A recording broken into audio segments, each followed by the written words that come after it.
주님의 보내심과 부르심에 응답합시다라는 제목으로 본문을 중심으로 하나님의 은혜를 나누고자 합니다. 흔히 신앙의 단계를 3단계로 이야기합니다. 첫 번째 단계는 콜링이라고 해요. 하나님이 우리를 부르시는 거예요. 하나님의 자녀로 부르셔요. 구원의 자리로 부르시는 거죠. 그래서 우리가 하나님을 믿고 예수 그리스도를 나의 주 나의 하나님으로 고백하고 우리가 하나님을 아버지라 부르게 되는 구원으로의 부르심입니다. 우리는 하나님이 구원으로 부르셔요. 그러나서 부르시고 나서 우리가 성장하고 하나님의 은혜 가운데 성숙하게 되면 하나님 우리를 또 보내십니다. 콜링, 그다음에 고잉입니다. 우리를 보내셔요. 어디로 보내시냐? 우리가 복음을 전할 장소로 하나님 우리를 보내주십니다. 그래서 이걸 사도행전 1장 8절에서는 오직 성령이 너희에게 임하시면 너희가 권능을 받고 예루살렘과 온 유다와 사마리아와 땅끝까지 이르러 내 증인이 되리라 라고 말씀하셨어요. 우리를 보내시는 장소가 있어요. 어떤 사람은 가정, 우리 중에 어떤 사람은 직장으로, 우리 중에 어떤 사람은 친족 가운데로, 어떤 사람은 정말 하나님의 보내심을 받아서 선교사로, 타문화권 선교사로 나가기도 합니다. 그 다음에 마지막이 무엇이냐면 주님의 고난의 세례에 동참하는 순복이라는 것이 있습니다. 순복. 배를 깔기까지 복종한다라는 뜻입니다. 그래서 완전히 이건 살든지 죽든지 주의 뜻을 이루기 위해서 하나님이 정하신 장소에서 하나님이 명하신 그 일을 이루기까지 내 생명을 아끼지 않고 내어놓는 것입니다. 천지를 주관하고 다스리시는 주님께서 이 일을 행하시는 방법이 있는데 하나님의 일을 행하신 하나님의 방법이 있습니다. 하나님은 우리가 아는 바대로 전능하신 하나님이십니다. 못할 일이 전혀 없으신 하나님이세요. 그런데도 하나님은 이 땅 가운데서 하나님의 일을 하실 때 항상 하나님이 행하시는 하나님의 방법이 있는데 그게 뭐냐면 사람들을 부르시는 것입니다. 창세기에서는 아브라함, 이삭, 야곱을 불러요. 요셉을 불러서 하나님이 계획하신 일을 하십니다. 출애굽기에서는 모세를 불러요. 여호수아를 불러요. 아론을 불러서 하나님의 일을 감당하게 하십니다. 여호수아서에 들어오면은 여호수아를 불러서 갈렙을 불러서 가나안에 들어가게 하고 가나안 땅들을 차지하게 합니다. 사사기 시대에는 판관이라고도 얘기하는 사사들이 일어나서 하나님이 400년 넘게 이스라엘을 통치하십니다. 그 다음에 하나님이 사무엘이라는 사람을 불러요. 그리고 이스라엘의 초대 왕인 사울을 부르고 그 다음에 다윗 왕을 부르고 다윗의 왕가를 쫙 부르고 또 북왕국 이스라엘의 왕들을 불러서 세우십니다. 그래서 하나님은 하나님의 일을 하십니다. 연약한 우리와 동역하시는 것이 하나님이 이 세상에서 이 세상 가운데서 일하시는 하나님의 역사의 방법입니다. 하나님의 세계 경영은 천군 천사들을 동원하기도 하지만 하나님의 세계 경영의 주연 배우는 하나님과 하나님이 부르시는 사람들입니다. 우리는 한없이 부족하죠. 그런데도 한없이 부족한 우리를 불러서 하나님은 그 일을 행하기를 원하십니다. 똑똑한 사람도 많습니다. 아이비리그를 졸업한 많은 탁월한 사람들도 있습니다. 대기업에서 회사를 다니는 탁월한 실력이 있는 사람들도 있습니다. 여러 아나운서 출신의 사람들도 있고 여러 사람들도 있는데 하나님이 부르심을 받고 그 부르심에 순종하는 사람들을 통하여 하나님 오늘날도 일하신다라는 것입니다. 그래서 하나님 나라에서는 그릇이 여러 그릇이 있는데 금그릇도 있고 은그릇도 있고 질그릇도 있고 여러 그릇이 있어요. 귀퉁이 깨진 그릇도 있고 찌그러진 냄비도 있고 주전자도 있고 다 있는데 하나님이 쓰시는 그릇은 어떤 그릇이다? 금그릇? 질그릇? 아닙니다. 하나님이 쓰시는 그릇은 따라 세웁시다. 깨끗한 그릇. 가만히 보니까 못 지킬 말씀이 아니라 능히 지킬 수 있는 말씀을 우리에게 허락하신 거예요. 명령하신 거예요. 우리가 그대로 행하면 우리도 복을 받을 뿐만 아니라 우리 자자 손손이 영구한 복을 받게 하려고 하십니다라고 말씀하고 계시는 거예요. 그래서 우리가 이 계속되는 성경의 일관된 진리가 무엇이냐면 한없이 부족한 사람들을 하나님이 부르셔서 그 부르심에 오케이, 주님 제가 주님 뜻에 순종하겠습니다 라고 말씀하는 그 사람들을 붙잡고 하나님은 일을 하시더라는 거예요. 뽕나무 치던 선지자를 불러요. 뽕나무 치던 농부예요. 근데 하나님 불러. 그럼 아멘, 제가 주님의 뜻이 무엇인지 주의 말씀을 전하겠습니다 라고 하면 그 사람이 선지자가 되는 거예요. 양똥이나 치고 양 틈새에서 잠자던 목동을 불러요. 내가 너로 이스라엘의 왕이 되게 하겠다. 그럼 아멘, 주님 제가 주님의 부르심에 응답하겠습니다. 그러면은 8번째 아들, 깍두기 인생이었던 다윗이 이스라엘의 왕이 되는 거예요. 놀랍지 않습니까? 왼손잡이, 사우스포라고 그러죠. 왼손잡이 별 쓸모도 없어. 그런데 하나님이 그를 불러요. 그러면 아멘, 제가 주님의 뜻을 전하겠습니다. 그럼 왼손잡이라도 하나님이 쓰셔요. 이 중동 지방에서 왼손잡이는 상당히 좀 이게 부정한 사람들입니다. 대부분 오른손을 써요. 이 중동 지역에서 이 왼손은 사람들이 어디다 쓰냐? 당시에는 화장지를 썼어요. 무슨 뜻인지 알죠, 여러분? 뒤처리 하는데 썼어요. 그리고 손을 씻었어요. 그래서 왼손으로 악수하면 이거 되게 실례입니다. 우리 선배님들은 저보고 왼손으로 악수 많이 하는데 제가 오해할 수 있어요. 근데 이 당시에는 사람들이 왼손으로 안 해요. 그래서 지금 중동 지역이나 저쪽의 사람들은 항상 오른손으로 악수합니다. 그래서 하나님이 일관되게 하시는 방법이 뭐냐면 사람을 부른다라는 거예요. 저와 여러분도 많이 부족합니다. 근데 하나님이 부르셔요. 아멘하고 이 자리에 나와서 주의 이름을 부르면 부족하더라도 하나님이 저와 여러분을 쓰시는 줄로 믿습니다.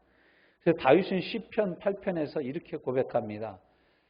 사람이 무엇이간데 주께서 저를 생각하시며 인자가 무엇이간데 저를 권고하시나이까. 여호와 우리 주여, 주의 이름이 온 땅에 어찌 그리 아름다운지요. 사람이 무엇이간데 주께서 저를 생각하시며 인자가 무엇이간데 저를 권고하시나이까. 여러분, 많은 복음성가들이 이런 것에 대한 찬양이에요. 난 참 보잘것없는 죄인이었는데 주님 저를 불러주셔서 너무너무 감사합니다. 이 세상 노래 다 불러도 내게 만족함이 없었는데 하나님을 불러서 하나님을 알게 하시니 너무너무 감사합니다. 그래서 저는 찬양합니다. 예수님이 좋은 걸 어떡합니까? 이런 찬양들이 다 어떤 사람들의 찬양이냐면 죄인이었는데 하나님이 불러주셨어요. 그래서 죄인 때 나를 쓰신다는 거예요. 그래서 여러분, 밤무대에서 키보드 치고 이랬던 사람이 와서 나 같은 죄인을 연주하면서 하나님께 눈물 흘리며 찬양을 하는 거예요. 제가 한 번은 다른 교회 집회에 참석한 적이 있었습니다. 부흥회인데 그 집회에 제가 아는 음악학원 원장님이 오셔가지고 일렉 기타로 나 같은 죄인을 연주를 하는 거예요. 야, 나는 나 같은 죄인 살리신을 그렇게 치는 건 처음 들어봤어요. 그 음악하는 사람이 자기 나름대로 이 찬송가 405, 지금은 305장이죠. 그때는 405장을 나 같은 죄인 살리신 그렇게 치는 거예요. 또 톱으로 이 맹인 찬양하는 하시는 맹인 선교단이었는데 선글라스 끼고 딱 등장을 해서 나는 왜 사람들이 찬양하는데 선글라스 끼고 나오나 그랬어요. 그때 톱을 하나씩 딱 다 가지고 나오는 거예요. 한 7명이 가지고요. 나 같은 죄인 살리시는 톱으로 연주를 하는데 정말로 큰 은혜를 받았습니다. 하나님 일하시는 방법은 성경에서 이렇게 나타나요. 주의 일은 주의 부르심을 입은 사람들을 위해서 시작된다라는 거예요. 하나님 우리를 불러주신 것, 부르심에 임한 사람들, 좋은 사람들이 많지 않아요. 가문이 좋은 사람들이 많지 않아요. 학벌이 높은 사람들이 많지 않아요. 고린도전서 1장에 보면 너희 가문이나 너희 학벌을 보면 크게 내세울 만한 학벌이 없다. 그런데 하나님 우리를 너희를 불러주셨다라고 말씀하고 있어요. 하나님 우리를 부르신 부르심은 우리가 처해 있는 처지와 형편을 보고 부르신 것이 아니라 하나님 우리를 사랑하사 부르신 놀라운 부르심입니다. 오늘 1절에도 12 제자를 주님이 불러내셔요. 또 요한복음 15장 16절에는 이렇게 표현하고 있어요.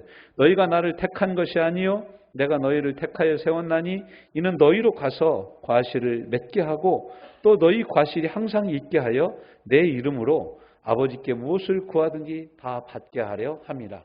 주님이 우리를 부르시고 주님이 우리를 택하셨어요. 요한복음 6장 65절 또 가라사대 이러함으로 전에 너희에게 말하기를 내 아버지께서 오게 하여 주시지 아니하시면 누구든지 내게 올 수 없다 하였노라. 로마서 11장 29절 하나님의 은사와 부르심에는 후회하심이 없느니라. 그럼 사람의 입장에서 이런 부르심을 받아서 어떻게 하나님 앞에 반응해야 됩니까? 부르심의 목적을 이루기에 합당하도록 반응해야 됩니다. 그런데 우리가 부르신 하나님의 부르심에 합당하게 행하려면 무슨 힘이 있어야 되냐면 하나님의 뜻대로 행할 힘이 있어야 돼요. 하나님의 말씀대로 행할 힘이 있어야 되는데 이 힘이 실은 저와 여러분에게는 없다라는 거예요. 우리가 많이 하는 얘기가 있지 않습니까? 마음의 원이로되 육신이 약하도다. 기도하지 못하는 죄를 핑계대는 말이기도 하지만 실상 다른 말이기도 합니다. 하나님이 능력을 주시지 않으면 하나님의 뜻대로 살 수 없습니다. 하나님이 힘을 주시지 않으면 하나님의 말씀대로 살 수가 없습니다. 그래서 1절 예수께서 12 제자를 불러 모으사 모든 귀신을 제어하며 병을 고치는 능력과 권세를 먼저 주셨어요. 불러서 이것부터 먼저 주셨어요.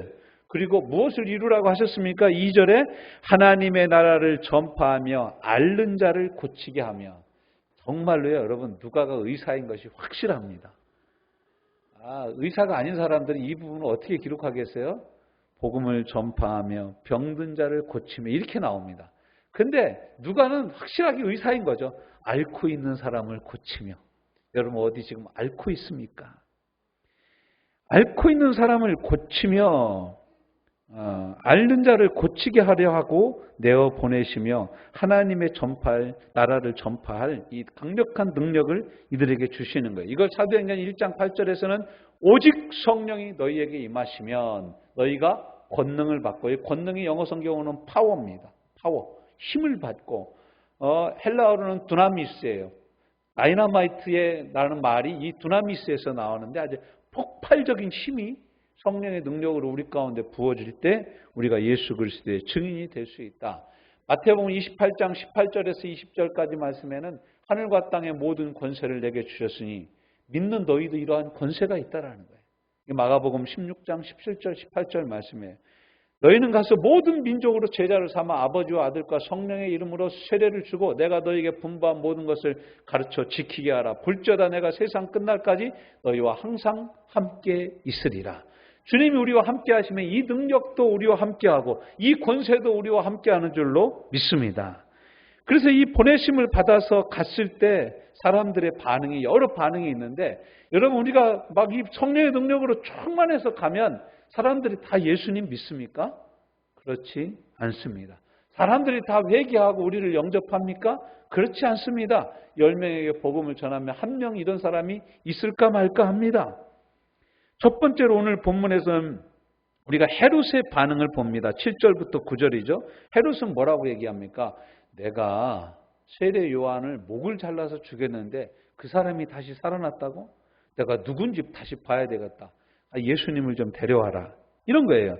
이게 여론 때문에 사람들이 세례 요한이 다시 살아났다고 하는 이 많은 말 때문에 이 헤롯이라는 왕은 정치적인 반응을 보이고 있는 거예요. 하나님의 부르심에 대해서 헤롯은 정치적인 반응을 합니다. 빌라도 또한 그랬죠. 여러분 정치인들은 정치적으로 반응을 합니다. 두 번째 이제 제자들의 보고에 대해서 예수님의 반응에 제자들이 와서 예수님께 얘기합니다. 우리가 복음을 전할 때 귀신이 떠나가고 병든 자가 나왔고 막 하늘에서 귀신이 떨어지는 것을 우리가 보았습니다. 예수님 뭐라고 말씀하십니까? 그래? 짐 싸자. 그리고 다른 마을로 이동을 합니다. 왜냐하면 사람들이 계속해서 예수님과 예수님의 제자들을 따라오는 거예요. 능력이 나타나니까 막 따라오는 거예요. 그 다음에 이제 세 번째 사람들이 나오는데 무리들이 쫓아옵니다. 이 사람들은 나중에 오병이어의 기적을 체험합니다. 요한복음 6장에서는 이러한 오병이어의 기적도 체험하고 귀신이 떠나가는 것도 본 많은 사람들은 예수님을 왕으로 삼으려고 합니다.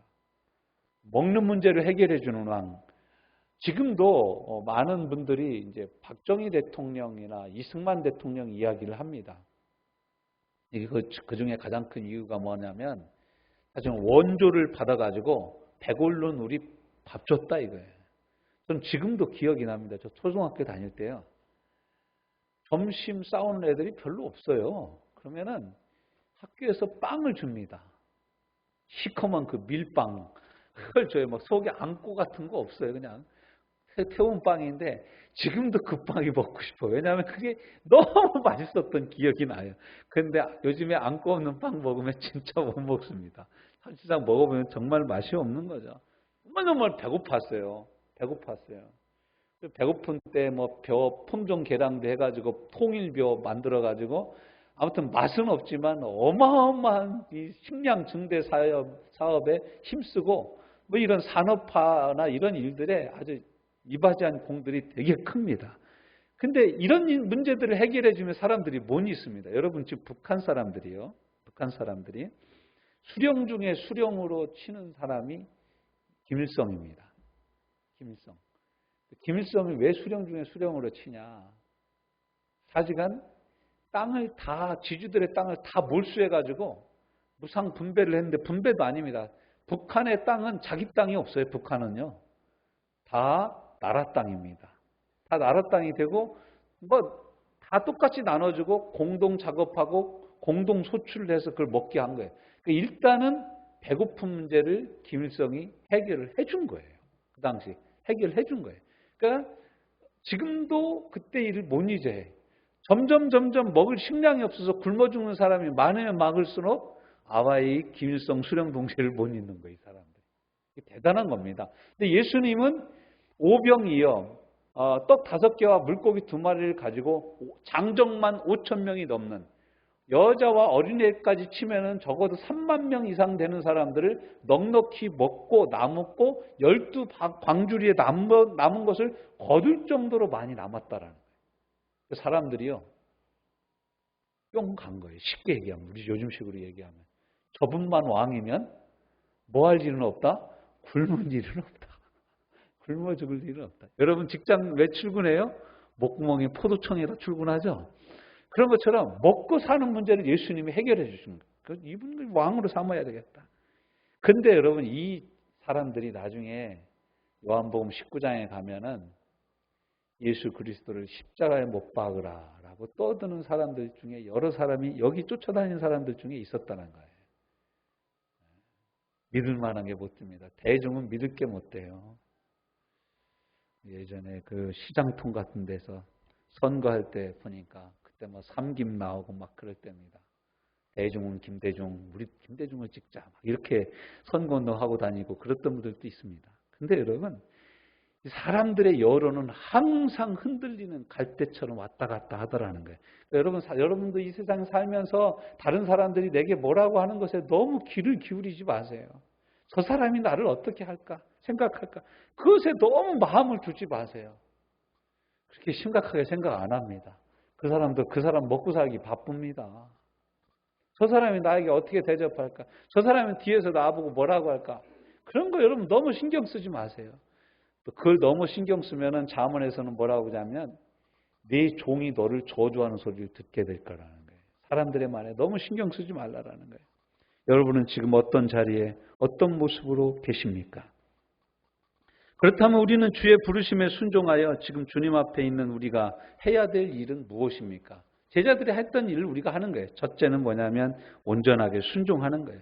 오직 주님만 의지하는 거예요. 여러분 여기 오늘 본 말씀 보면 3절, 4절, 5절 같이 한번 읽어볼까요? 시작. 이르시되 여행을 위하여 아무것도 가지지 말라.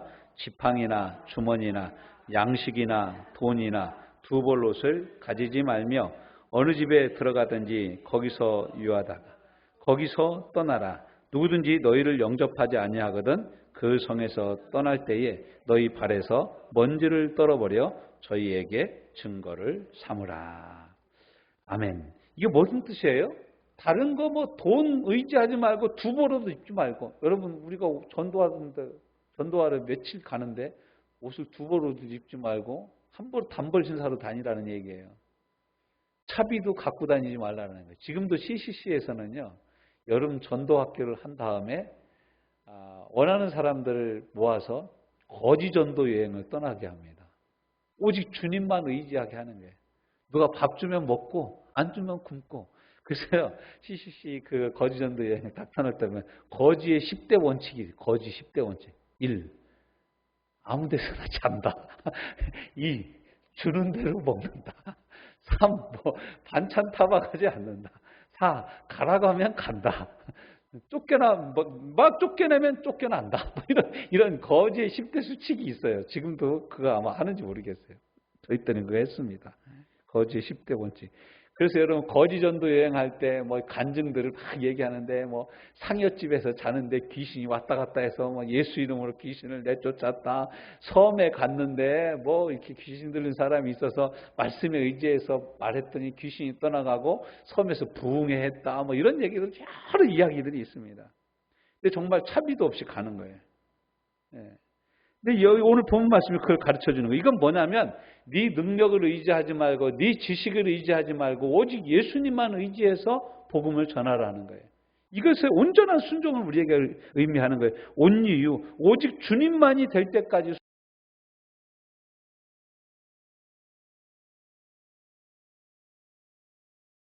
이 능력으로 전도하라는 거예요. 이 능력만이 구원을 주신다라는 거예요. 그러고 나서도 구체적으로 지시에 순종하라는 거죠. 6절. 그러니까 어떻게 합니까? 제자들이 나가는 거예요.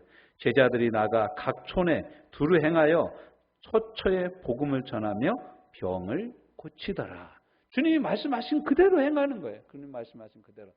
제가 우리 이제 학생들을 데리고 강화도에 여름 수련회를 갔던 때가 있었습니다. 여름 수련회를 가서 이제 그 선생님들이 CCC 간사들이었어요. 잘 됐다. 한번 이 간사들을 이용해 가지고 간사들하고 함께 거지 전도를 한번 체험하게 하자. 그래서 학생들한테 다 이 말씀을 하고, 그분들 하라니까 얼마나 열심히 하시는지 몰라요. CCC 간사님들이 나와서 열심히 이제 팀을 이뤄 가지고 5팀으로 나누어서 학생들 한 40명을 나누어서 5팀으로 나누어서 이렇게 갔어요.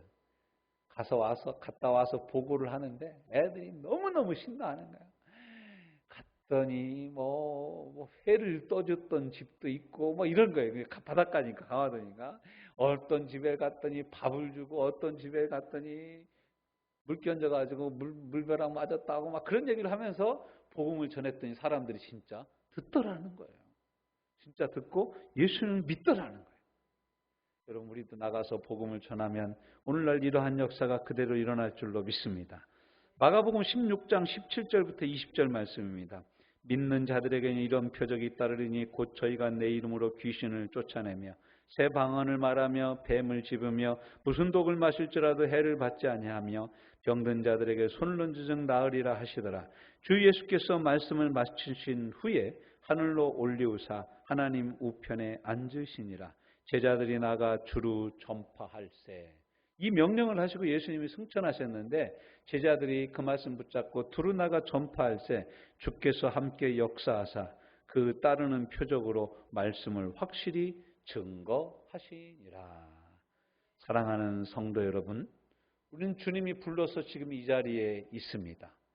주님이 가라고 하셔서 우리는 직장에 갑니다. 주님이 가라고 하셔서 우리는 친족들 가운데 들어갑니다. 주님이 가라고 하셔서 우리는 동창회에 갑니다. 주님이 가라고 말씀하셔서 우리 마음속에 떠오른 그 사람에게 복음을 전하러 가야 됩니다. 이것이 바로 보내심을 받고 부르심을 받은 우리가 마땅히 해야 될 응답인 줄로 믿습니다. 주님의 부르심과 주님의 보내심에 응답하는 하나님의 사람들 되게 하여 주시옵소서. 예수님 이름으로 기도하여 싸움나이다. 아멘.